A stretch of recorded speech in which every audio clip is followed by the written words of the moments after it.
welcome to Mindful of Madness. I'm your host, Andrew Ingram, and every week I talk with a different artist about the things they make and why they make them. This week on the show, I have John Bueno. John is a fantastic comedian. He's a great musician and a very accomplished graphic designer. You can find John on Twitter and Instagram. Links to that will be in the show notes. And you can check out his band, False Report. He just joined them like 4 or 5 days ago. We talk about that in the episode.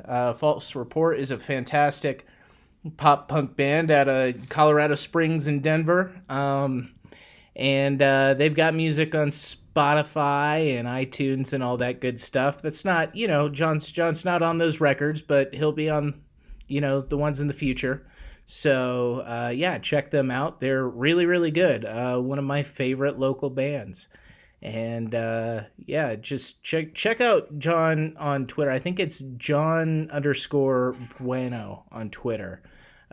He's a killer. And if you're not following him and you listen to this podcast, what are you even doing with your life? Follow John on Twitter. As always, you can check out my stuff, my writing at mindfulofmadness.com. I'm getting back into the routine, guys. I should have some new stuff up there soon. I really had to, put some stuff on the back burner while I was getting acclimated to this new job. But, I'm putting in the time to get some new short stories and stuff out for you. You can also, as always, follow me on Twitter and Instagram and Facebook. Just Google my name. You'll find me. And as always, follow this podcast. Follow it, subscribe, whatever app you're listening to it on. Do what it tells you to do.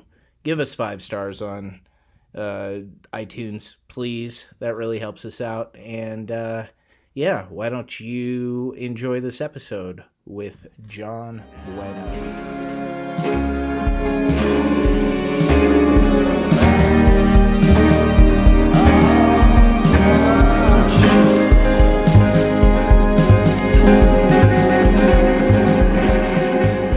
All right, welcome to Mindful of Madness. Again, I know, it's me from the intro. It's Andrew. And with me this week is a comedian, musician, graphic designer, a man of many talents. John Bueno's here. What's up, buddy? Hey, what's up, man? How you doing? I'm doing good. It's good to see you, man. I waved at everybody in the audience, just so you guys know. Don't worry. This is my podcast following is a good, solid open mic audience. Where it's like there are only 7 of them, but they're all happy to be here. They're only gonna laugh at the racist stuff. Right. It's a good night at the Underground when that was a thing. Okay. Yeah. I understand that vibe. Yeah. It's like, hey, this is still a little sad, but also we're all having fun. So that's right. Yeah. How you doing, buddy?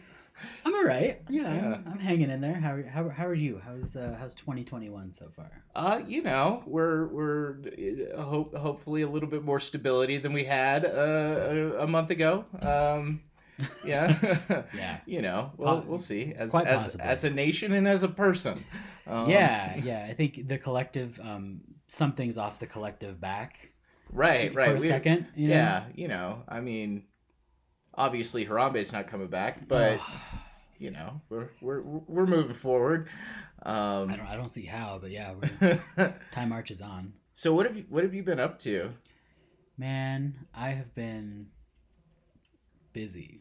Yeah, what are you doing? So I just moved from my former hometown of Pueblo, Colorado, to Aurora. Mm-hmm.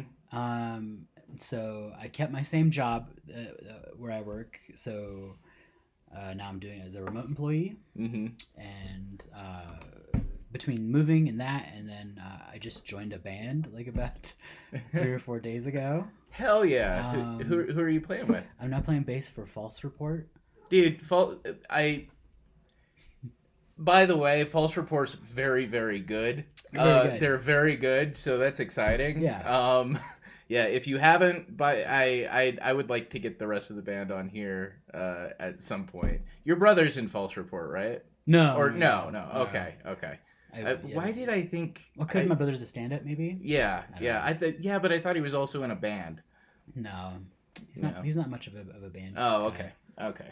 Yeah, but you're digging that? Yeah, it was cool. I had my very first practice with the entire band. Yeah, last week, and I think we're going from there. We're supposed to do a live stream in the near future. So Nice. Yeah. Now they just put out a record last year, right? I think so. Yeah, they put out another. They've been doing a series of EPs. Right.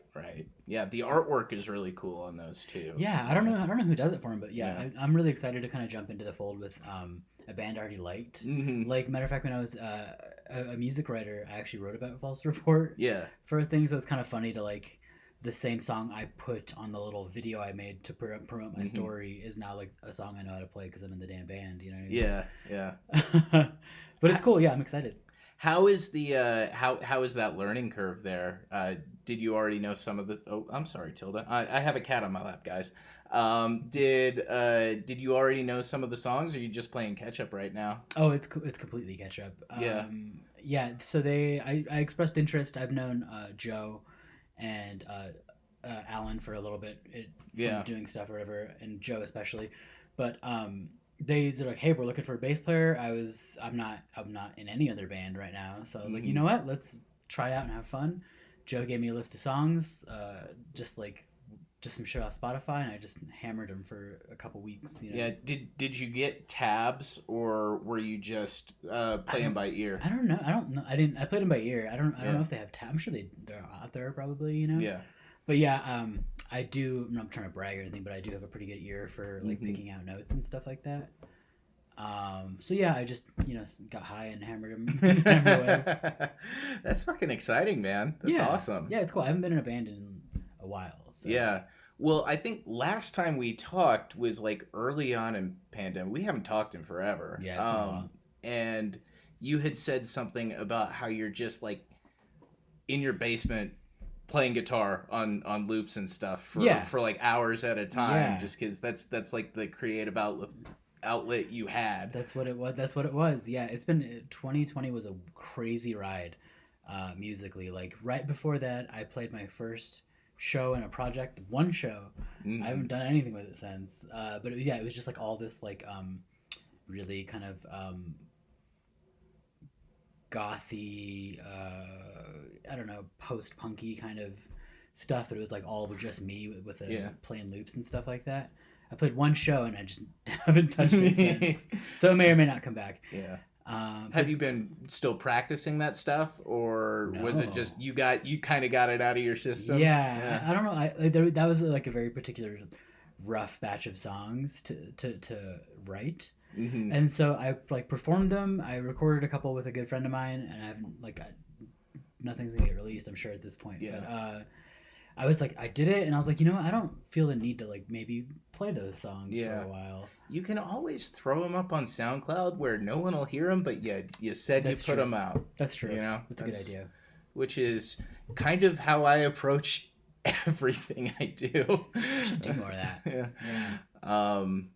Yeah, so that's really cool. Do you feel like doing music during the pandemic made you a better musician? I don't think I've ever seen you actually play live. Yeah. So like I always assumed you're a fairly outwardly confident guy. I'm sure there's some stuff going on underneath, but And so I always assumed you were probably pretty competent, but I don't think I've ever actually seen you play. Yeah, I think as a musician, I mean, I just, like I said, luckily I feel like I can pick out stuff relatively simply.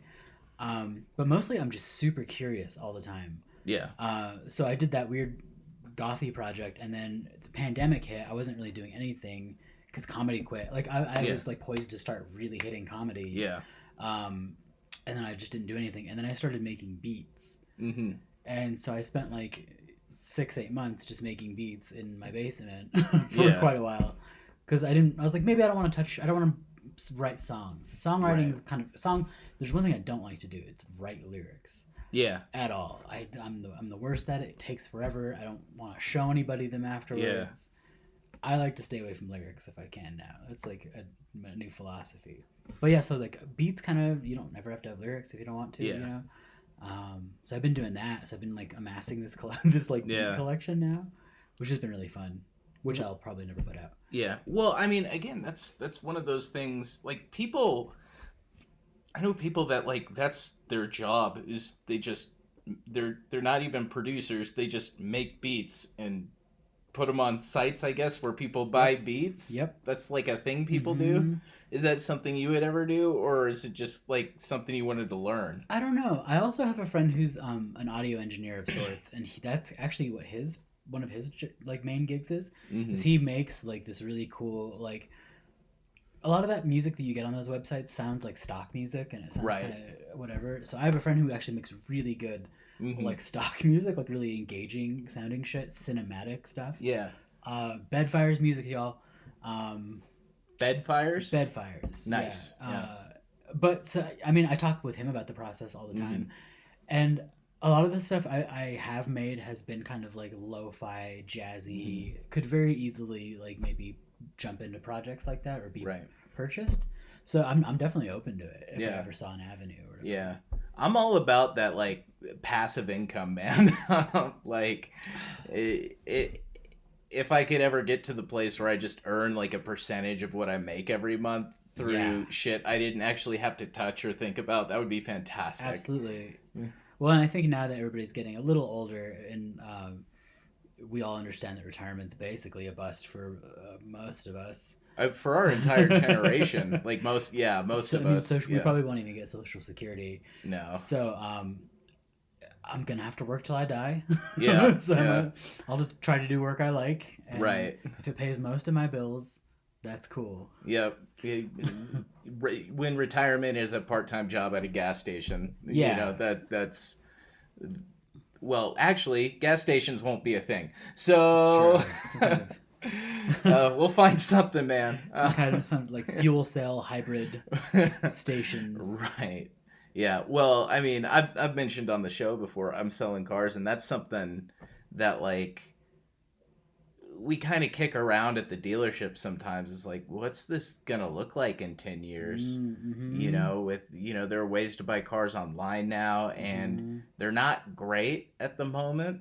Like you know, Carvana. Like Carvana and stuff. There's, I think there are a lot of kinks to still get out with that, but like in 10 years, that'll be the Walmart of car buying. Probably. Maybe you'd like to hope that, like, I know, at least me personally, like, I like to go see what the fucking car looks like, feels like. Yeah. You know what I mean? Like, I've gotten in some cars that I'm like, I thought I would absolutely adore, and you get in there, I'm like, this doesn't feel right. What if for whatever reason it's just not right for me or whatever, you know? Yeah. And yeah, I would be interested about that. You would be shocked by some of the higher ticket cars that I've driven in the past few months are just a mess of blind spots. Sure. It's like, why would you drive this? You can't drive it safely. Like, that's it's nuts to me. But my mom had a Mustang that she adored. I hated that thing. It was nothing but a blind spot. Yep. Terrible in any kind of weather. Yep. Yeah, I get it. It's like when it's 75 degrees and partly cloudy, you can drive this car. Yeah. And the rest of the time, fuck you. It's just a Harley with four wheels. Yep. I mean, same thing with music instruments and everything else, though. Like, I mean, I bought a $400 Telecaster that I adore. Black one, just like Joe Strummer. That's why I bought one. I wanted a Telecaster. And I didn't care what it looked like, but like I wanted a Telecaster really bad. Right. You know? So I went and was like, you know what? I have the cash. I just sold some stuff. I'm gonna go look at the high end ones and see how they feel. Right. They felt okay. I picked up that $400 one. I loved it. I still love it to this day. Well, there's something, you know, you hear a lot about in music documentaries, you know, it may be more just in the documentaries about musicians I like, but, you know, the Joe Strummer, guys like Joe Strummer, guys like Jack White, who didn't have a lot of money when they started, learned how to play kind of shitty guitars in an interesting way. Absolutely. And that led to a special sound. Sodapop playing that fucking our buddy Sodapop playing that shitty acoustic guitar with those really weird strings he had. Just had a very interesting sound to me. He had weird strings on them? Or I don't know if he had weird. I think he had steel strings on a cheap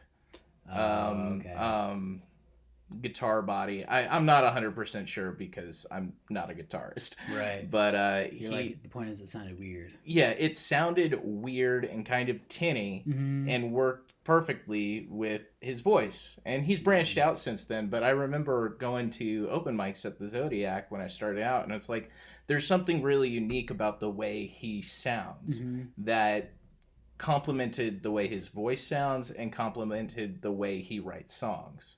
Okay, so it just happened to work out. It just happened to work out in this really interesting way for him. And that probably wouldn't have worked for, somebody with a different vibe. Sure. So you said he branched out. Is he making beats now? Because if he well, punch him in his face, 'cause that's my thing. Right. No, he's playing more electric now, and he still does Sodapop, but he has another band, and he is making more like atmospheric music and stuff too. So everybody gets that reverb pedal and goes that delay pedal and it gets goofy for a while. Yeah, which I love. I'm all about that. Yeah, I love pedals. Yeah, guitar pedals. Andrew, there was a time when that's what I did at work, was just browse for fucking guitar pedals and watch guitar pedal demos. Right. Ugh. My manager is a guitar. I would say he's a guitar. He plays guitar, right? But he's really into, kind of the modern wave of blues, which isn't necessarily my vibe. But he grew up listening to like John Mayer, and it's like, while there are a lot of reasons not to like John Mayer, he's very, very good at guitar. He's fantastic, yeah. He seems like a pretty funny guy. He seems like a pretty funny guy who has a very complicated relationship with his own fame. I don't know what you mean. I don't know a lot about John Mayer. I don't know. I've just heard him on, like, he went on Harmontown one time. Okay. And he was talking about how he gauges how good his music is by the response he gets from, like, the Billboard charts. Ooh. And it's like, that seems very unhealthy to me. Yeah, but also, like, if that's, like, he's literally been on that level, like, right, it would be hard to kind of maybe take yourself away from it. And I know a lot of people do, but like, maybe it's just harder for some people. Yeah, and coming at it from like such a pop sensibility early on, where that first John Mayer album being the biggest album in the world for like 2 years, would probably warp things, especially when you start seeing less success as you get older, which happens to like fucking everybody. Literally everybody. Except for like Garth Brooks.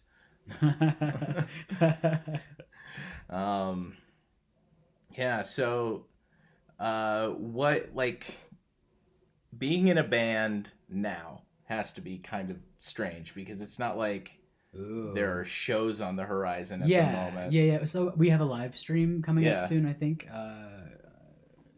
So check back for that or whatever. But yeah, I mean, I'm so new to it. It's been a really long time, but really, like, I super missed the idea of just getting in a room and playing loudly.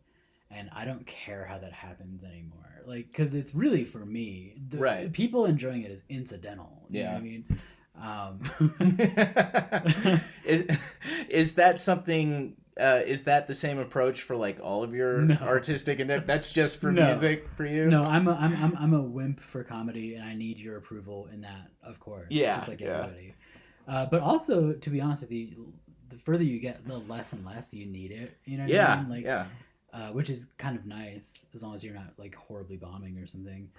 But I think music I like to be a little more laid back with, and kind of I love to take like a more backseat in music projects now. I think I understand as a person, because that's the important part to me, is to fuck around playing music, not be the center of attention. Yeah, I don't need that at all. Yeah. Well, there's hundreds of Hard Times articles about the bass player being a loser. Yeah, bring it on. Are you kidding me? That sounds fantastic. You're still in the goddamn band. So. Yeah, absolutely. I get the same drink tickets the rest of the guys get. You know what I mean? Actually, that would be a funny Hard Times article. Bass player wondering when he's gonna get his drink tickets.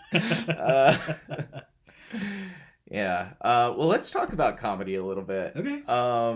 Because you're fucking hilarious. And you do have a good aesthetic of not caring what the audience thinks. like I can tell that you do, because I've watched you so many times. Sure. But like your on stage persona, and I would say your persona, like your sense of humor is very kind of affected. Like I don't know. I don't want to just say hipster. But you have a I'm smarter than you, so fuck you kind of attitude. I'm smart there. and cool, and I listen to jazz. That's what it is. You know what I mean? Yeah, absolutely. No, yeah, I think it's very much like a I mean, I grew up a fat kid. Yeah. And you gotta make people laugh. And like, and if it's at your expense, cool. But if it's like at something else's expense, even better. Right. So, no, I've just been a loudmouth for a really long time. Just yeah. I feel like I was like the same way, but out of like I'll be the first to say I'm an introvert, but like in social situations, forcing myself to be extroverted just because, like, as a defense mechanism. Yeah, sure. And I think that that repetitive nature of doing that throughout my life led me towards stand up in a certain way. Well, it's all rooted in like the need to perform, right? Yeah. And probably not for the best circumstances. No, they're usually fear based or something. Yeah. You use what you got. We're all just scared animals, and we learn. Yeah. What are kind of the things? I mean, not everybody has like a grand unified theory of comedy or anything like that. Sometimes you think of something that's funny and you write it down. That's generally how I do things. But do you have like a motivating angle, I guess, on do you like sit down to write and say, I'm going to write about this, or are you just thinking of things? I think I just do a lot of thinking and introspection, and if it's good enough, or if I think it's weird enough, or hopefully, most ideas are garbage, but like, I'll text them to myself, and if I can laugh at it later on throughout the day, I'm like, oh, there might be something there. I mean, I'm not a fantastic long form writer by any means. No, but you're fucking fire at Twitter. Yeah. Thank you. No, you're good too. You've had some good ones. I feel like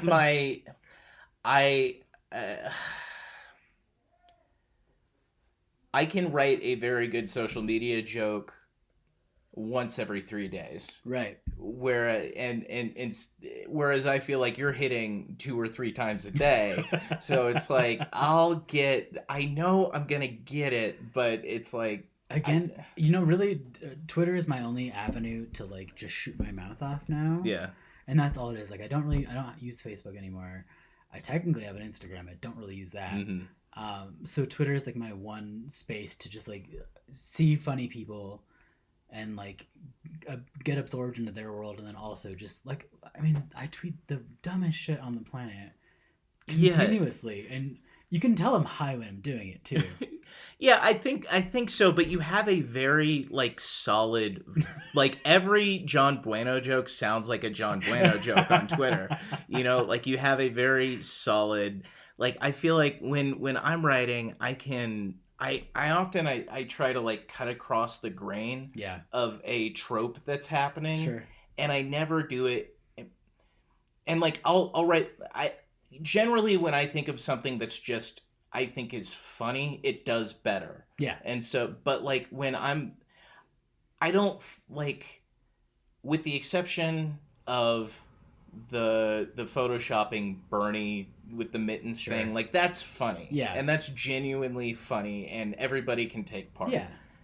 But 90% of the time, I kind of think most, like, Twitter / Facebook, social media, like, jokes where everybody does their take on it, I generally think they're bad. Yeah, like, a lot of them aren't great. Like, and you're just doing the same thing over and over again. I just think you really have to fight to make it your own. Like, you really have to, or come at it from a different angle, you know?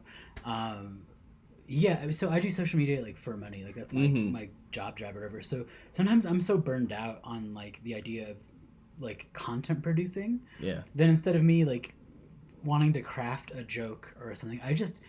Here's the plainest language of, of something I feel. And I feel like those do better because, like, they're just like, yeah, this is literally just a thought. It's not a crafted... Yeah. But I think you're able to zero in on... you're able to state clearly something that people have not been able to articulate in their own brain yet. Yeah. I think that's what you're good at. Oh, thank you. Thank you. Yeah, somebody said something really similar recently, and I think it's because I'm trying really hard to, like, think before I speak now. Right. And I think that's something that happens. What's when I get that like? That's therapy. Yeah. Therapy will do that to you. Yeah. But yeah, comedy, man. Yeah. Yeah. What are kind of your? I mean, it's so hard to talk about goals right now because nobody knows what the world's gonna look like. But, like, in, like, an ideal world, you know, is comedy something you do full time, or is it something you just keep grinding at because you love it? Both. Yeah. Yeah. Both. I think that the big difference for me is, like, I've done a lot of different types of art or artistry. Like, literal actual art. I did cartooning for a while. I played in a ton of bands. Comedy is the only thing where I've ever enjoyed the work enough to hate or to be okay with the flip side. Right. And a lot of things I'm just kind of a little less willing to deal with the flip side, or I don't like the people around them. I feel like whether I like it or not, sometimes comedy is those people are my tribe. For better or for worse. Right. Often for worse, but often for better too. But so goddamn, I've made some of the best friends because of comedy. You know what I mean? And all my music friends are great too. It's just a different wavelength, and I feel like I really connect with comedy people substantially better than most other people on the planet. Yeah, yeah. I mean, I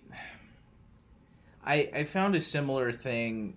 You know, I've never been the most popular person in any social group I've ever been in, and nor is that something that's very important to me. I just kind of recognize it. Sure. But I found that the people I gravitate towards are the ones where that doesn't actually matter that much. Yeah. And so, like, I think there are probably comedy scenes where that's a much more, like, I'm sure Denver, that's a much more important part of the vibe in the scene. Sure. But, you know,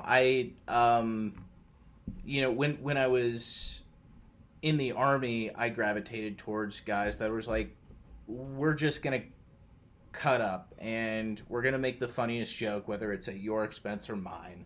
Right. And I like the fact that comedians, it's always whatever's funniest. It doesn't matter if you're clowning on the most popular person in the room or the guy everybody hates. Yeah. The joke wins.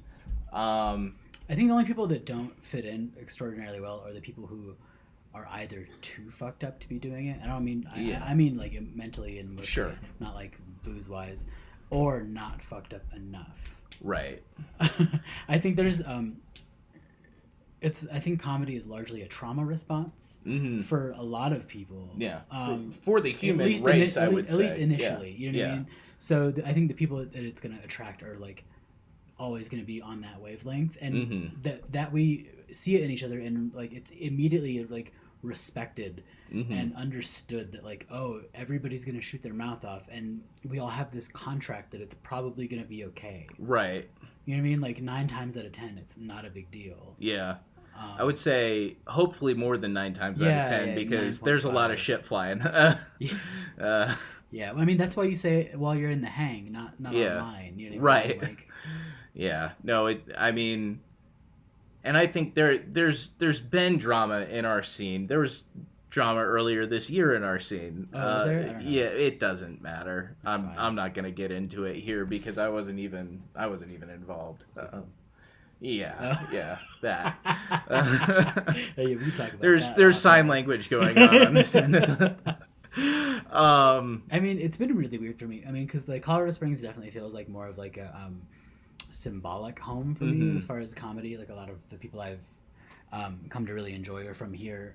But I mean, like, you know, I'm technically a Pueblo guy. Like, right. So... Well, and Pueblo was popping before the Springs was. Yeah, that's you true. know, there was a lot of stuff going on when I started. Anybody who was any good was from Pueblo. I mean. Yeah, it was cool for quite a while, man. Yeah. Do you feel like that? Because I feel like you guys started coming up here more. Yeah. Probably around the time I would say within a year of me starting, every time I saw a Pueblo comic was in the Springs. Mm-hmm. Were there more shows going on in Pueblo before, or? I think so. There's. At any given time, at its best peak, there was probably 5 people booking in Pueblo. Right. And some of it was super regular, and some of it was a little more irregular. Mm-hmm. And I think you just can't really sustain like yourself if you really want to do this all the time and get better. Right. We're not even talking about money. We're just talking about getting good. Yeah, absolutely. Like so, like for the diehards, it's like okay, well, we have these small collection of open mics here, but we can start going up these other nights. Yeah. Just so you can get up, you know, as many times in a week as you can. I think it's amazing and so nuts that like when you hear of people like on the East Coast who grind out and like, oh yeah, I do 6-8 sets a night back when people could or whatever. Yeah. You know what I mean? But like the people who are the guys in Boston and New York. Yeah. Yeah. Yeah. I admire that. I also think it's insane in tandem. Yeah. But I think I would probably fall in between. Like, I would love to do 2 a night or whatever. Yes. You know what I mean? And I've done 3 or 4 sets a night a couple times, and it's cool because by that third one, you're ugh. Well, and you stop giving a shit. Yeah. Kind of. You know, it's Absolutely. like not only do. Well, let me ask you that. Do you do the same sets over on nights like that? Do you do the same sets over and over again, Not or do you usually. switch it up? Yeah, me too. I usually switch. And it's probably not like drastic. I'll probably do like most of the same stuff and then throw in something different here and there. You know, every room is so different and dependent. I try to really get in there and see what's the hell's going on. Yeah, you know. Yeah, sometimes there are very different vibes, and you need to go very different directions. Absolutely. You know, and in one night, that can be really weird. You know. Yeah. I hosted once at a college, which was a cool, fun show. Or whatever. It was just 2 comics on the bill, and then I was like immediately had to go host my open mic after like a half hour after or whatever, and it hadn't dawned on me because the university show was kind of a big deal for me. That like I had to go host my open mic and I had to like still like be a working comic about it, not just. And so I got to the open mic and I was just like, I don't know what to say to anybody tonight. Like, and the vibe is completely different. So. Right, it's a little more hostile. Yeah, a little absolutely. More, largely more hostile. Yeah. There are always those shows that make you feel like your dick is 15 inches long. Yeah. You know, and then cosmically the next show is almost always bad. You know, like the best show you've ever had is usually followed by one of the worst. Sure. Yeah, absolutely. And that I wonder how much of that is. I mean, maybe I should just speak for myself. I should use my I words, but that tends to be the case for me. And I wonder how much of that is me, and how much of that is, just the way comedy works. All right. You know, I mean, so I can't relate because I've never bombed in my entire life. Right. That's never happened to you. I've never seen it. No, I mean, I think it's just like more of like a waves thing, and sometimes the waves are crashing, sometimes they're a little more spaced out or whatever. But I think the cool thing is like what I've understood about comedy, what I've learned about myself is even at its like absolute lowest, I'm I would very seldom rather be anywhere else. Oh yeah, You know no, what I mean? I mean, and that, which is a very easy perspective to have at this moment in time, when we're not really doing shows. Yeah. Because I would pay to bomb right now. I would pay money to go to a show and eat shit in front of hundreds of people if I could. Sure. I would, no, it turns out the comedy clubs are starting to open up. They're not booking me, and I haven't done anything that makes them want to. So like there's no reason for them to at this point. But if I were on those shows eating shit, I would feel bad because I want to do good in those rooms. Sure. But I'd still rather be doing that than staying home on a Saturday night. You know? Yeah. That's God, what an awkward time to bring up that I have a show next weekend at Looney's. Yeah. Go see John Bueno at Looney's Comedy Corps. I won't be there, but John will. Andrew won't be there out of spite, which is fun. No, I don't know how I'm with my job right now. I don't know how I could work a weekend. Right now, because we work till 8 every Saturday. Oh wow. Yeah. Are you guys busy that late? Not always, but it's the day that most people can come, and if you get a client at 6 o'clock, you're gonna be working until 8 or 9. Yeah. So Jesus, that would be rough, man. And I tend to sell cars at the end of the day for some reason. It's always that's your demographic. That's my demographic. It's people who didn't get up before noon. They're like, shit, I need a car right now. Yeah. Oh man, I'll tell you this after. I don't want to talk about work too much on mic, but I'll tell you a story after we get off. Comedy's very slowly opening back up again. And I have yet to even explore it in Denver yet. I don't assume anything's happening. I've had a couple of cool opportunities over the past few months that I've taken. But yeah, nobody's got any long-term goals. I would love to be more of a writer. I think I would love that. I'm very hard pressed to be disciplined about it. It's very difficult for me. Yeah. The fact that you write so much is actually very impressive to me. Oh, thanks. And I've never gotten to tell you that, but I'm telling you right now, it's so cool when you're like, you were telling me like you're like trying to do so many pages a day. Yeah. And you were doing it. Which, by the way, has fucking fallen off since I started this job. But that makes sense. Yeah. But you can just readjust your goals. Yes. No. I got 500 words today, so I'm happy about it. Even that. I mean, like I said, I was a content writer, I guess. I food and music or whatever. I did that kind of stuff for a while. So I remember being like, hey, here's 2,000 words on this, or here's 500 on this. But that was like a deadline and for money and there's a structure there absolutely. that you learn the structure and you can crank something out faster. I used to clown on going to school so much, but now I feel like if it would have taught me the mechanics of how to do this thing I now love to do, I would have been more inclined to do it. Yeah, the English class is an interesting... I almost feel like writing should be an apprenticeship, not a class. Like, it's a hard thing to teach a large group of people because explaining why this particular thing didn't work in what you wrote as opposed to explaining the bare minimum to a group of 20 children. That's everybody's definitely very much a child. And everybody's doing different things wrong. Like the more you read, the better you're going to be at writing. That's true for everyone. It's especially true if your brain works like mine, because I do not do well in a class, but I learn pretty well through osmosis. As do I. Yeah. Absolutely. It's more like the discipline of it that I have such an issue with. Yeah. But I mean, I'm fairly undisciplined in most respects. Well, and the truth be told, it was the discipline aspects of the Army that, I didn't jive with most of the Army, but with the discipline aspects of it in my day-to-day life did not jive well. But it did teach me what my actual job was writing. Yeah. And it did teach me good discipline in that respect. Because I actually gave a shit about that part of my job. Sure. Which probably helps, but well, I mean, if you connect with an aspect, that's really cool. Yeah. But yeah, the discipline of it's hard. What kind of stuff do you want to write? I mean, I would love to get better at doing like more long form script ideas and spec scripts and like late night packets and all of that like wonderful shit that comedians should probably do. I mean, I feel like that's probably an end game of some type, right? To try and write on something or.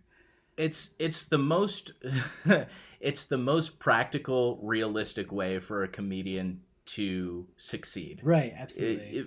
For sure. And if that's something you won't enjoy, don't do it. I would just love that. But I would fucking love it. Yeah, I would love it. Well, and that's more than like, I mean, doing stand-up, obviously you get a giant chemical rush while you're doing it. Like there's no debating that feeling of like literally, monologuing comedy. But like I also really love the afterwards hang and the before hang. And just getting to be around that energy with those people. And from what I hear, like writing rooms are at least some of that. Even if it has to be more structured or it's probably a lot more stressed. Sure. It's a weekly deadline on something that costs millions of dollars. Yeah. Like there's a fair bit of stress there. Yeah, absolutely. It probably mostly like for good reasons. Yeah. But I just think all aspects of the business around it intrigue me. And just I love Ron Funches. He had this quote about like be stubborn in your goal, but like be really loose about how you're going to get there. Right. You know what I mean? Like you don't have to pick one lane. Yeah. Be open to it as long as you're in the realm. You know what I mean? Like you'll find a groove and you'll find some kind of tributary for yourself. And I don't think Ron Funches gets enough credit for the balls he has to start in comedy with a special needs child. Oh yeah. As a guy in his early 20s saying, if I want to provide for my child, this is the best path forward. That's fucking crazy to me. Yeah. I mean, he's a really inspiring individual. Yeah. I love the fuck out of that guy, man. I mean, just to listen to him. I mean, I've listened to quite a few episodes of Getting Better or whatever, and just his like relentless pursuit of goals and positivity about those goals is like the coolest shit on the planet. Yeah. It's a little too positive for me. Yeah. I gave it a shot early on, and I should probably like dip back in to see what it is now because podcasts change as they go. But I fucking love his comedy. I love him in like. Have you watched the Harley Quinn show? No, I have not. He plays shit, I forget the character name. He's a shark. Okay. What's the DC character that's a shark? He plays a shark. And he's fantastic in it. Yeah, actually, it's a very good it's a good comedy show. Yeah. Period. It's like superhero burnout's real. I get it, but like it's a straight up good comedy show. And they get really good comedic actors. Alan Tudyk plays the Joker in it. Oh, okay. Probably the best Joker since Hamill. When it comes to voice acting. Right. But it's good. Anyway, he's really good in that. But I like him when I hear him pop up on other people's podcasts. Yeah. I don't know if I need a weekly dose of Ron Funches. I think we all need a weekly dose of Ron Funches. No, I mean I think his penchant for positivity just kind of honestly just dovetails with me really trying to do the same thing. So it's definitely hitting me like very very differently than it would have a couple of years ago, 2 years ago, you know. Yeah, maybe you'll just become more healthy and enjoy it more. Maybe. Try that. Yeah, I could try that. I am trying that. I've just had a lot going on. Okay. That's right. Really. It just comes in your own time, you know. Yeah. So Yeah, I mean, I would love to get on that TV writing train too. I mean, I kind of in the past couple years realized, like probably three years or so at this point. I'm not even counting 2020; it doesn't count. But I realized the only thing I could do is things that I have direct control over. Yeah. Which is why I started writing the short stories I've been writing. Sure. and why I really tried to turn the Gallery Below show into something that was good. Mm-hmm. Was because I could control those. I could control that. Yeah. I can't make someone else book me. I can't force. I can write a spec script, but I can't make anybody else read it. Sure. Well, I mean, the thing is, like, they want you now. You have to work twofold, right? Like now, shows want you can't just show up with like a spec script or what something may be. They want a 6-episode treatment, and they want you to have shot 2 of them on your own, low budget, so they have a proof of concept now. So I completely agree that like everybody has to make a niche now. That's just the way it works. Everybody has to be a content producer, not just a stand-up. You probably need some kind of reel or whatever. Yeah. It's all so daunting. Yeah. Well, you know? Yeah. And not every writer is going to make a good 2-episode proof of concept because they're a writer. Yeah. Well, I mean, but that's why they want you to be like a screenwriter, or they want you to, be probably have some kind of background in acting and directing. Yeah. Absolutely. And that's why, I mean, I don't necessarily feel the need to write like the Great American Novel or anything, or anything like that. I really just like the idea of scripted television. Yeah. That's about it for me. Yeah. That's about what I feel like I can handle as a person. Yeah. But I could get there. You never know. Yeah. I like it too.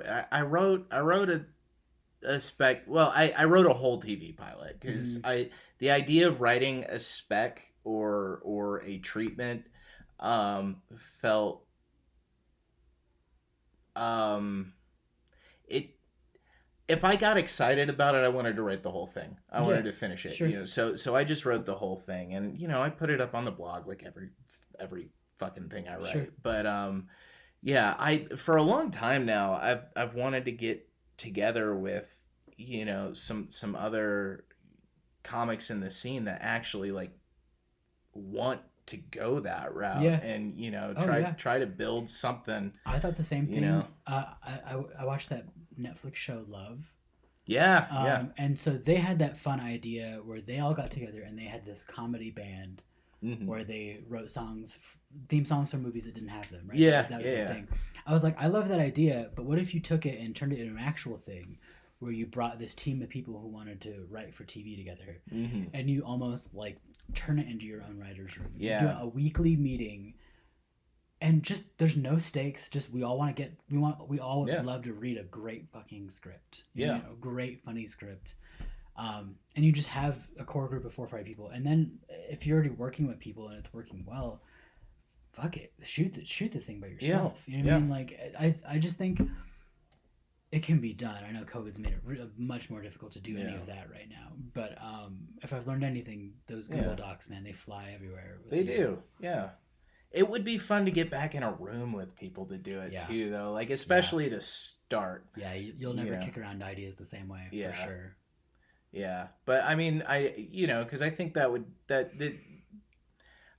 don't want to call anybody out on the podcast to say we should do this, But yeah, there are people that I think would definitely be on board with it. It would just be getting schedules together and figuring out how seriously is everybody willing to take this. Absolutely. Yeah, the time commitment, and that's another thing is.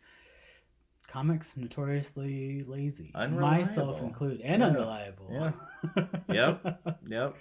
I understand. There's a huge problem of motivation for almost everybody, including myself, a lot of the time. But and that's why I think it's really cool that you're like, I can control this aspect of it or whatever. So you're kind of just working on your own thing, which is super cool. Yeah. But yeah, it's very nice to collaborate. Yeah. Well, and I think it's something. When I started, I definitely wanted to be a collaborator. I also sucked really hard. Like I recognize I was very bad at comedy when I started, and but like really bad, and I'm still not. I'm probably never gonna be the funniest comedian in this scene, and that's okay. Like but I'm competent. I know I'm gonna do a good job on any show I'm on. You book me, I will deliver a product the audience is gonna be happy with. But I wanted to be a collaborator then, and I think it between the fact that I was very unseasoned and needed to figure out a lot of things, and the fact that I needed to get my shit together and become more reliable as a writer, and I think our scene needed to mature too. Just everybody needed to mature a little bit. I dipped out of that, and I stopped even trying to really collaborate. And I think at some point in the next couple years, I'm gonna have to come out of that and start putting myself out there again with other people and say, let's work on this together. Let's do something. It's nice to gang up for sure. Yeah. It's nice to gang up. Well, especially if you find people that are like honest to God friends. It makes life so much easier. Yeah. But I also think you probably wanted to collaborate because when you start comedy, you're just really excited. Yeah. Every part of it is exciting. Like going to an open mic is exciting. Right. You get a few years in, man, that open mic's way less exciting. It is. Yeah. Yeah. Well, right. And that was kind of the fun thing, like, because we got an influx of new people a while back. And, obviously some of them have a lot of enthusiasm and don't quite know how to harness that yet, which is... But, like, they're like, yeah, let's do things. And I'm like, I don't know if I'm ready to go in on this bonkers idea you have yet. Yeah. Which doesn't mean it's a bad idea or that they're not. It's just like, I have trust issues now. Well, it's hard to vet for new people. New people are really unreliable. Right. Like, I'd like to vet everybody and more to what you were saying about, like, you can control your own showcase. It should be everybody's goal to have the best showcase they can, and just like not like, okay, I need to find 3 of my friends to pull this from or whatever, right, who are the 3 most convenient people to grab for this show, because exactly, we were gonna be hanging out anyway, because you're gonna need one of them anyway, probably. So but I think it's super important to like make your show, it doesn't have to be like the best space or the best some crowds are really small in the context of like they're in a bigger space or something, right? But just make it like your own and make it interesting. Cultivate a vibe. Exactly. And sometimes it's as easy as like getting a couple of those stupid clamp lights and dimming the lights and then having music you want to play going on. Right. Sometimes it's so easy to make something that seems like, even though it's small, it's its own product. Yeah. You know what I mean? Do you think you would start another show? 1,000%. Yeah. 1,000%. Yeah. For all the guff that I told my brother last week, I was like, shit, I'll start an open mic at this point. Yeah. If you'll allow me, but I'll have my open mic will have rules, Yeah. Yeah. 20 people only. I don't care who signs up in what order because we're doing a lottery system. Okay. Everybody gets 5 minutes, and I'm gonna make fun of you. Yeah. Probably. Yeah. I mean, you're gonna do whatever. If you do a bad job, you get made fun of. Yeah. Well, even if you do a good job, like you can talk a lot of shit. You talk a lot of shit though. I feel like hosting open mics, I think, is harder than most people think. Doing it well, you can half-ass it. Like so, and I have been that motherfucker. Yeah, absolutely. Like that's. But hosting an open mic well requires you to actually listen to what the fuck they're saying, Well, and it's hard when open mics are a human misery carnival. Right. You want to hear sad, depressing, weird stories all night? Yeah. Go to a comedy open mic. Oh man, I went to a mic a couple of weeks ago, and Was it a mic a couple weeks ago? they're going on at Battle Mountain right now. At Gold Camp. Your former mic. That mic has changed hands so many times. Good. I drove by there today. Yeah. It's crazy. George and Leje are hosting it right now. And I went up first because I do that. Yeah, that's my spot too. A lot of the time, I would get out of there and go home. And if you have a bad set, you blame it on going first. That's right. And I went first, and I did not do a lot of time. I did like 3 jokes. I got the fuck off stage. Mm-hmm. I felt so good. Mm-hmm. I saw, I started with an old joke that worked. I threw something new in the middle that didn't. I ended with an old joke that worked. Sure. People were smiling and giggling. Right. I'm like, fuck it. I'm done. We're ending on a high note. Well, I mean, the host and like the first 3 or 4 comics of any open mic are all very much sacrificial. Right. You know what I mean? Yeah. Like, unless your host is that charming and amazing, mm-hmm. to get up cold and host an open mic. Yeah. And a shout out to every open mic host that's ever existed. I'm here for you. If you want to talk about it, I'm here for you. Well, right. And, and George and Justin were doing like a decent job of hosting, but the next comic up was, and everybody's rusty. Nobody is in fighting shape right now. But the next comic up it turned into a therapy session, which is fine. Like, this is an open mic. You get to say whatever you want. You get to say whatever you want. And Rummery was there. And just the whole time, why couldn't I have gone up after you? Because he was third. Right. But I mean, you're being given a gift. Yeah. Are you kidding me? Having somebody do that in front of it's your duty. Yeah. First off, it should be the host's duty. And if either two of those guys aren't touching that, mm-hmm. like golden egg, that's yours. Yeah. You land a few punches, man. I'm sorry. That's... Yeah. You should always be vibe checking what's happening in the room. Yep. Especially right before you go up. That's super important. Yep. And I think it's a headliner's trick that a lot of people don't really realize that they should get in on. The idea of just like scope the room, something weird's happening, talk about the weird thing. Mm-hmm. You instantly connect with the people that are there. Yeah. God, please learn the bartender's name. Yeah. You know what I mean? Oh, man, I fucking hate it when I forget because I always ask. Yeah. I always ask. Yeah. When I'm hosting, I don't always ask if it's an open mic. Yeah. But, if I'm hosting, I always ask. I always try to shout out the staff. And sometimes I just forget, mm-hmm. and then I'll go up and I'll ask, and then I'll forget again, mm-hmm. and that's some shit. That's some rookie shit that I gotta. These things happen.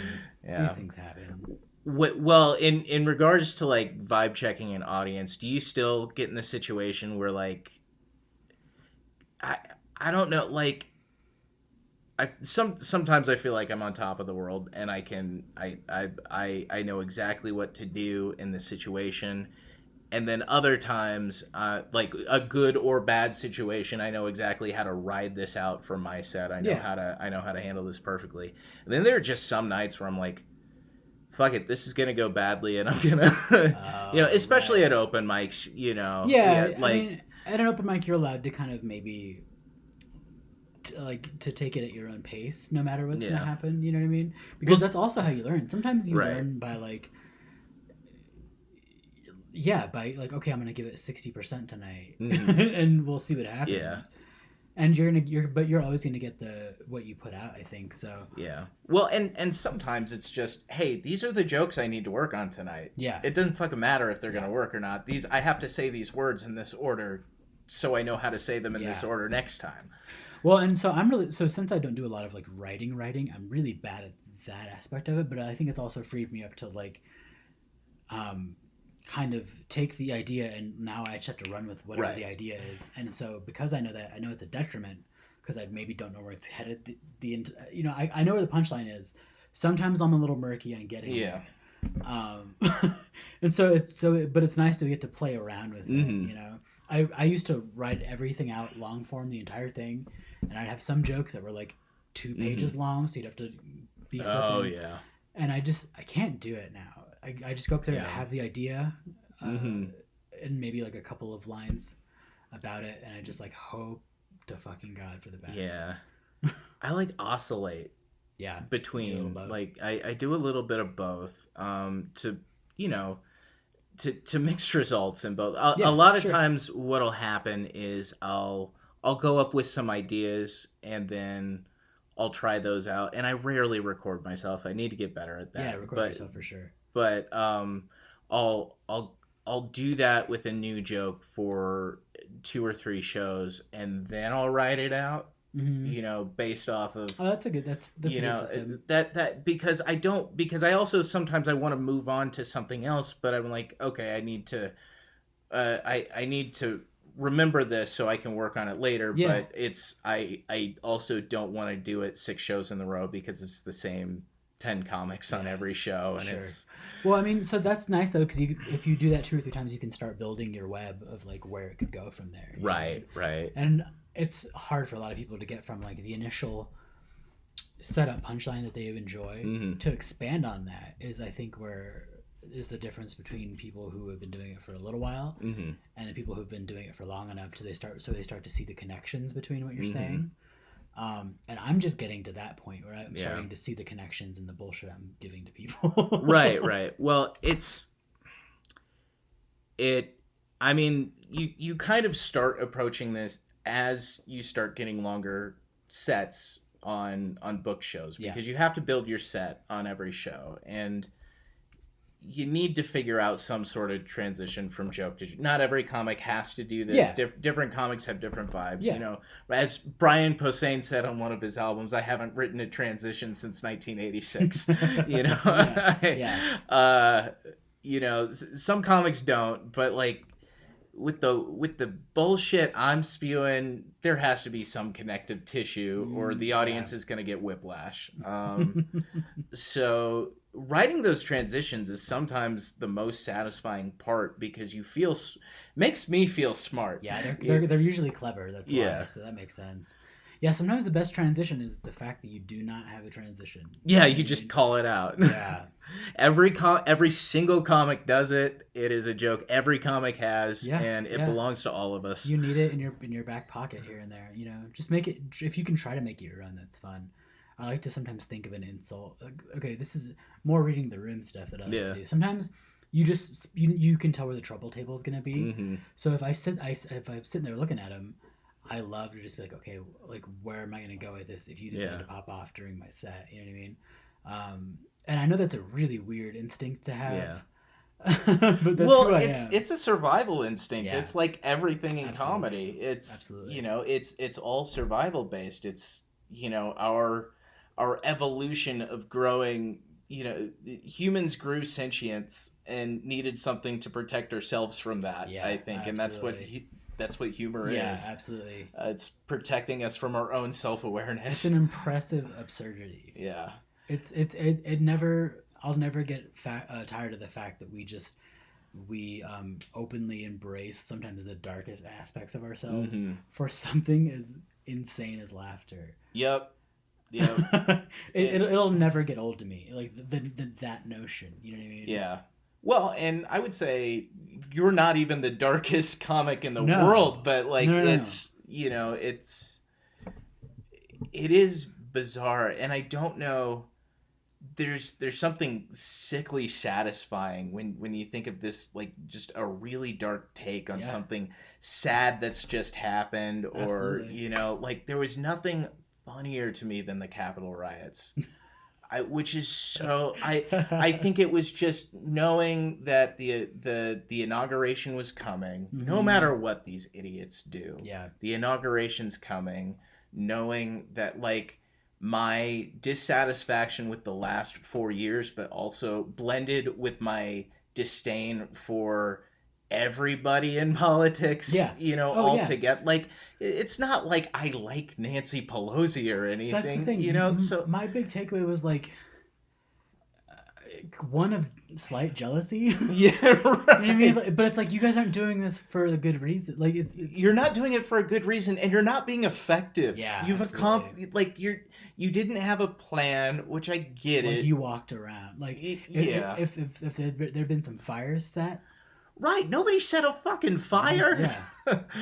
Maybe we shouldn't encourage that. I want to be on record as saying, John Bueno, John_Bueno on Twitter. Let's light some Capitol buildings on fire, baby. Let's do this. 2021. It hasn't happened since the War of 1812. I mean, come on, guys. Well, I mean, in Minneapolis, they burned down that police station, but that was a police station. Yeah, that's true. And that was left-wing protesters, and they actually burned.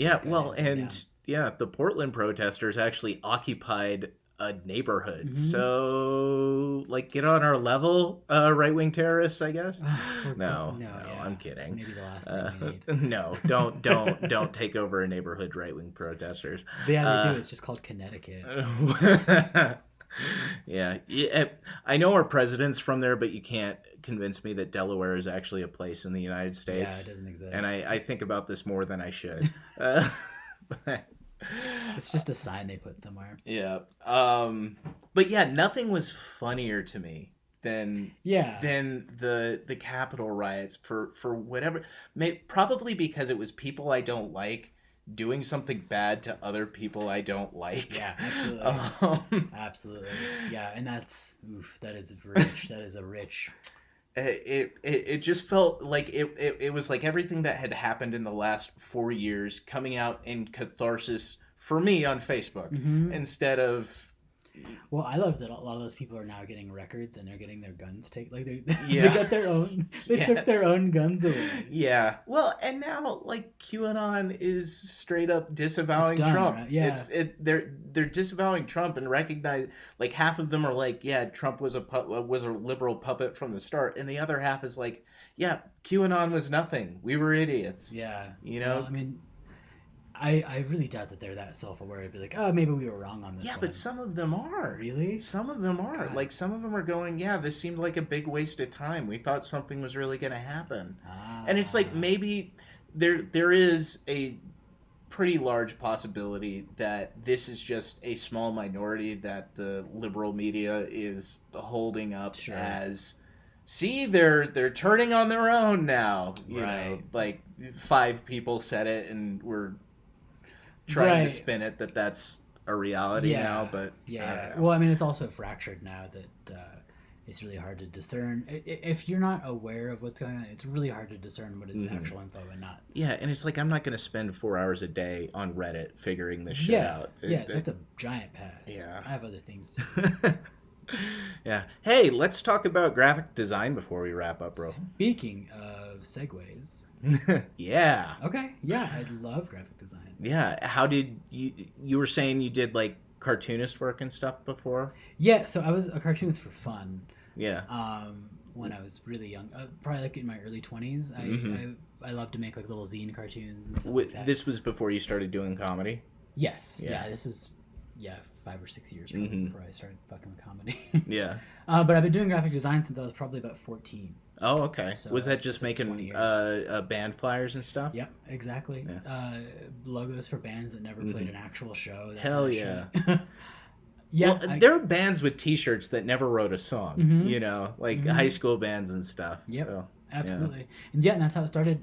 People would need stuff, and then I worked at a pawn shop for like a decade, and I did some of their graphic design work just here and there, and then I did some work for a record store. I mean, so I just started kind of. Which record store? It was a place called the Beat Farm in Pueblo. Oh, okay. They're now gone or whatever. But my relationship with that guy, he ended up working at the coffee place that I'm now the social media graphic design person for. So that's awesome. Yeah, and I've just done a ton of like album work and tons of posters. Yeah, that's like my favorite. I haven't had you design one for me before, and, dude. I will do it for fun. Yeah, it's like my favorite thing. I'll hit you up when I have something. Yeah, absolutely. You know. Absolutely. Yeah. What do you have like a background in art from school? Did you have schooling, or did you is it just like looking at like being in a like punk rock metal scene and like absorbing that? Probably. I mean, so I did like the classes you can have in art when you're in like middle and high school, and I didn't do very many like fine arts or like formal arts type school, but I did do 4 years of their I guess it was a digital media. Oh, okay. So like I did it so long they had to invent 2 new classes for the people that I did it along with or whatever. Yeah. And that entire time I just the mid 2000s. Yeah, like, we don't know what to do with you. Just pick something and make it happen or whatever. I was supposed to make a documentary about a play that was going on, so I just followed the people or whatever, and I was supposed to edit it together and have a nice project, and I did not. Yeah. It didn't happen. Yeah. I think I still have those mini DV tapes somewhere. And those classes when we were in, because we're about this, you're I think a year or two older 34? than me. 34. Yeah, I'm 33. Yeah. So yeah, you're a year older than me. That was such a weird time for teachers in like film and the arts in digital art, because it was like this transition period before everything is analog to Photoshop's a thing, but the school can't afford cameras that are actually good, so here's the cheapest digital camera in the world. Oh yeah, I used a ton of point and shoots when I was that age, you know what I mean? But yeah, I mean the school I went to actually for whatever reason had a really like adept teacher. Shout out Leroy Razzo Savas, my dude, I love him. I bought one of his paintings recently. Oh, that's awesome. He's such a cool dude. I love him. But yeah, and like I said, at a certain point they're like, we don't really know how to teach past a certain point on a lot of this, so it's kind of free instruction. And it was really nice to get that freedom in schooling that you've never had before, right? As a kid, you know, here in the U.S. So I just ran with it, and I mean, luckily, I just happen to really love the work of graphic design too. Do you do most of your work digitally? At this point, yeah, but it depends on the project. I've been doing a lot of. I've been making these posters that I haven't printed for anything yet, but they're all these like largely left-wing political posters that are meant to be like posted at protests and events and stuff like that. And for those, I've been having a lot of fun doing like a lot of glitch and manipulation on copier art. Okay. So you take an image on a scanner and you manipulate it while the scan is going. Cool. Yeah. I mean, I did. I took a film. Yeah. Like a film class, and we would do some of that. Yeah, like manipulation kind of stuff. Yeah. I love that kind of stuff because it intersects with analog and digital. You know what I mean? It's you like manually manipulating what's happening. So I love to do that kind of stuff. I'm not much of a painter. I have a bad kind of graffiti marker habit that I'm trying to kick because I'm too old for that shit. Well, I mean, if you were like a multi-million-dollar fine artist or something, you could just you know, then cool, you can put this up in a gallery. Yeah, but absolutely. Yeah. Nope, just me slapping stickers to say dumb shit on them, you know. So you're 34 years old. Yeah, I know. I've gotten in trouble once, and you'd think that'd be enough, but that's so funny. It's not a big deal. I don't touch cans or anything. Really, or it's mostly stickers and me messing around. Yep. You fucking delinquent. Yeah, I mean, that's what it is, man. I said, I'm a big mouth, a delinquent. Musician. So sometimes you just gotta rage against the man, and sometimes the man is a brick wall in an alley. Absolutely. Absolutely. Well, hopefully it's their brick wall. Right. You find the man's. Yeah, exactly. Yeah. I'm sorry. You were talking about protest art, and now I'm just picturing all of this. This protest art you're making is also branded with your company's coffee logo. Oh yeah. Yeah, and everything. Yeah. I like to cross promote. I like branding dissent. Yeah. No, it's all very much. a couple of them look kind of like blaxploitation poster-esque. Cool, yeah. Which is really fun. So they're kind of like collage of like, I mean, and also it all stems from punk rock still. So like it's a ton of like cops in riot gear and like symbolism and like I don't know. Yeah, it all stems from punk rock. Like the comedy, the music, the graphic design. It's all just rooted in that. I think. Yeah. To be honest with you. Right. Well, I mean, comedy, in a very real sense, is my punk rock. Sure. In that I never learned how to play anything, which I know was sort of the point of punk rock in the first place, but I never even got to that level. Yeah. So comedy was the thing I could do in front of people and say something. Yeah.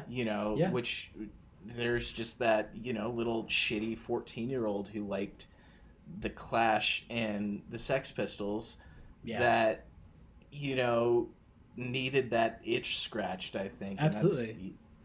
And it's always scratching the itch. But I think more importantly, the important thing about punk rock that gets lost, it wasn't like playing bad. It was doing it. You know what I mean? Like there's no other way to get it done. I have something that needs to be expressed, and here it is.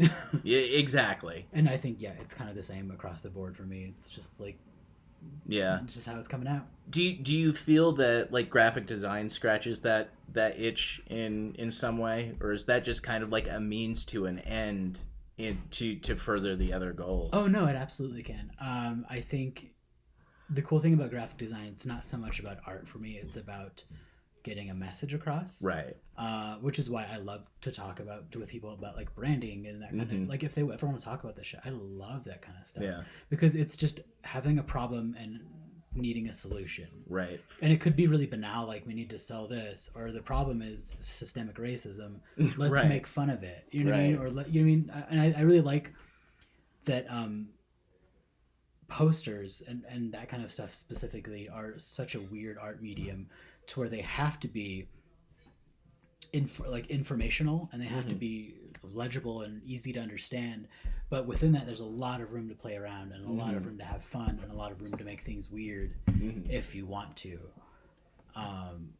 Do you think that do you think that's the same part of your brain writing tweets, in that finding the best way to get something across works in towards your comedic goals and your graphic design goals? I think so. Yeah, because they're all a fuck you. You know what I mean? Every single one of them's a middle finger in some kind of way, whether it's blatant or it's a little more mellow or whatever. I think probably. Have you ever had to do graphic design work for like something that sucks that you don't like? Yeah. Oh yeah, man. I've done so many coupon offers. Oh yeah. And sometimes that's the gig. Like I worked for a newspaper and that was part of my job was just having to do client design. And I'm not. Were you working for the Chieftain? No, I was working for the Pulp. Oh, okay. And I mean, their advertisers were a lot of them really nice people. Some of them were not nice people, and they just were like orthodontists or something. Sure. You know what I mean?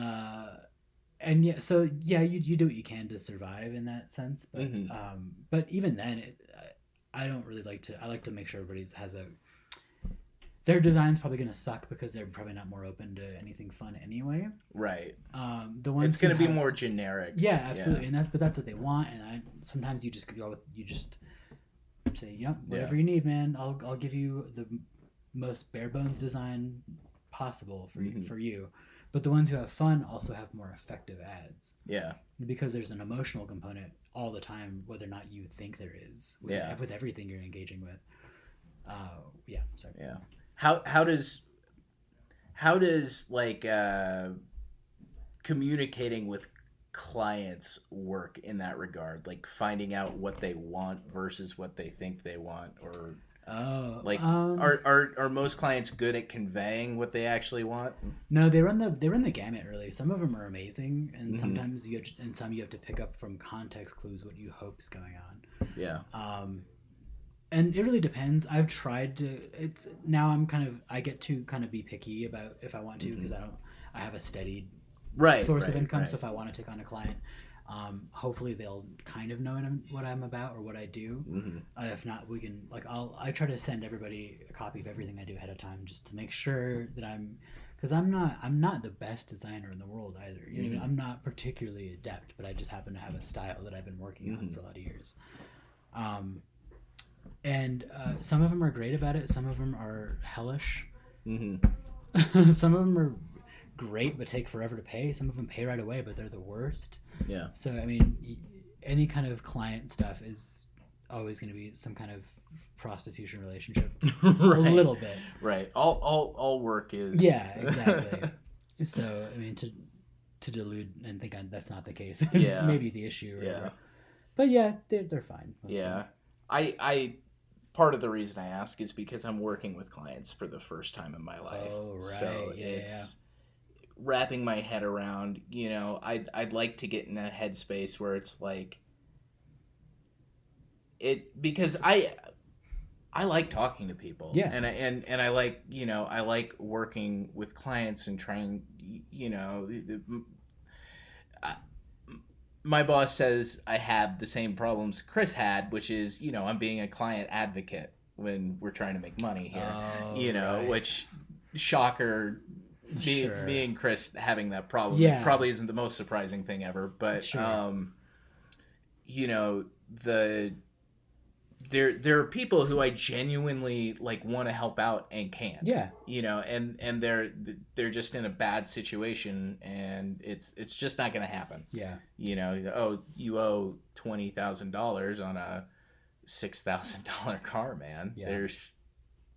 There's nothing I can do for you. I mean, and that doesn't say a whole lot about the fact that buying most cars is a bad investment. Is a bad investment. All cars are a bad investment. It's just one you have to make. Yeah, absolutely. You know, it's really unfortunate, but that's what it is for sure. You know, it's the second most expensive purchase 99% of people will make in their life. But the cool thing about what you do now, and I think the cool thing about comedians in general, is a lot of them get by and they get better because they're perceptive, and it's really natural if you're like interfacing with somebody that you're going to be perceptive of what's going on, and that means for you that you're probably a little more open emotionally to what's going on, which your boss probably doesn't like, but that also means you could probably twist that knife in a direction that works for you too, to sell a car, you know. I've been selling cars realistically for 2 months now, and I've already had repeat customers. Yeah. So I mean, you know, people seem to who buys a car every 2 months? They just needed another one. But you know, I mean, what I'd like to be able to like focus my energy and mindset wise is get to the point where the people who I like, who I want to help, I can. And you know, I don't always have the power to do that. Yeah. But like give people the right information to steer them towards the right car to meet their needs. Yeah. And then just fuck over assholes and take all their money. Right. You know, like, well, being a comedian, you can probably be perceptive at that. Yeah. Especially with a little more time and, you know. Yeah, I mean, it's definitely one of those things where there are growing pains, and there's so much to learn as I go, because I don't just have to think about the clients. I have to think about how I have to learn how the business works and how I have to learn about the vehicles, what we have on the lot. Yeah, I have to be able to answer questions. There's a lot of product knowledge stuff that I just don't give a shit about cars, so it's hard for me to learn. Yeah, absolutely. It'll be passive, not like you'll pick it up passively. Yeah, you know what I mean? Exactly. And I'm so much better now than I was a month ago, and in a month I'm sure I'm going to think I was a fucking idiot right now. Yeah, you know, well, that's the nature of getting better at anything. Exactly. You know?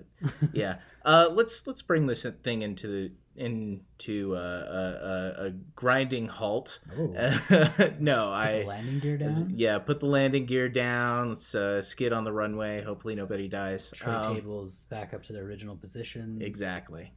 But yeah, just kind of. I like to end the show. We've already kind of been talking about business a little bit, but I like to end every show talking about money because yeah, let's do it. Because nobody wants to. But I'm afraid. I gotta have a hook here, man. Yeah, man. So, what would you kind of short term and long term like to accomplish money wise with like what you do? You're already making a living doing something artistic. But... Yeah, I think short term I would probably like to. Well, short term I do have some money coming to me at some point. Yeah. And I think I would like to invest that. Yeah. Which is very scary because I know nothing about that. I probably need. I'm gonna go talk to a financial advisor. Oh, that's exciting. That's exciting. So that's a short-term thing, and then, I mean, I guess it's really hard as a millennial to have any kind of long-term money goals. Yeah. Well, and I guess I mean more like specific with art. Too. Okay. So you just joined a band that's like really good. Is there any money there at all? I mean, I have guess no idea. Probably no. Yeah. I haven't talked with them about that yet. Yeah.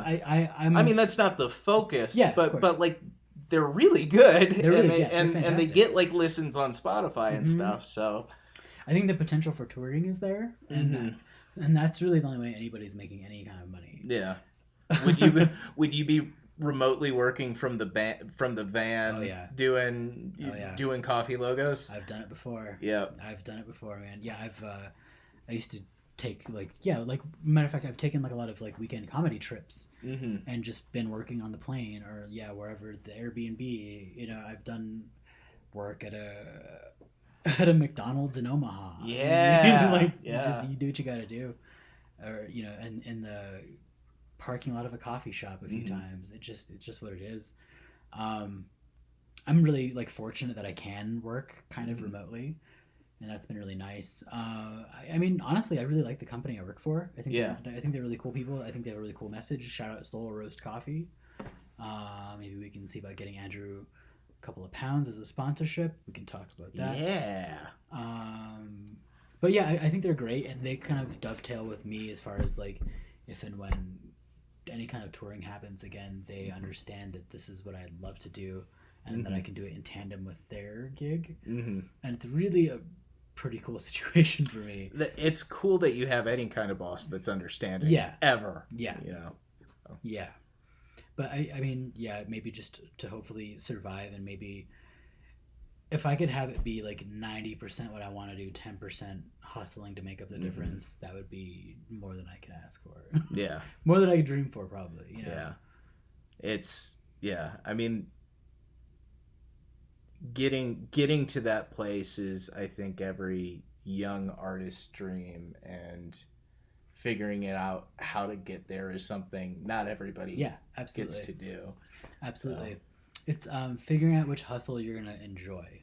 Yeah, because it's all a hustle, and it's near constant. Well, there's gonna be aspects of any job you don't like, of course, including your dream job. Of course, absolutely. So, and if the further you go in the arts, I imagine the bigger the egos get, and the harder it gets to work with personalities. As Probably. You go, I would imagine so. I mean, that's just conjecture on my conjecture there we go. on my end, but I think if you love it enough, it's worth it. Yeah, absolutely, and that's really the millennial dream. If you can love it enough to not die because of it, I guess that's right, and be able to afford the medication you need. Yeah. You can love painting as much as you want. If you're not paying enough painting to buy insulin, you should probably go get a job with health insurance. Oof, yeah. All right. And on that note, tell people where they can find your shit. So I'm at John_Bueno on Twitter. I think John.Bueno on Instagram. I do beats under the name So-and-So, SONSO. And I'm doing comedy at a very slow clip. Don't tell anybody, you guys. I feel very awkward about it. Yeah, look, it's a choice everybody's got to make right now. I've done some shows. Everybody's done some shows. I did some really nice outdoor ones. So when that's happening, hey, come see an outdoor show. Yeah. And, hopefully we'll get the vaccines out and it won't be an issue by summer. I will be open mouth kissing everybody. Yep. It's going to be real gross. There's going to be a lot of, no more COVID, but a lot of chlamydia. A little summer of love scenario. Yep. All right. And as always, you can find the writing at mindfulandmadness.com. You can find the rate reviews, subscribe to the podcast. I get so tired of doing plugs. And follow me on Facebook, Twitter at Drew Joker Ingram. It's the worst name ever. Instagram Andrew Ingram 88 because I didn't know Nazis were coming back. And go make stuff, guys. Thanks, John. Thank you.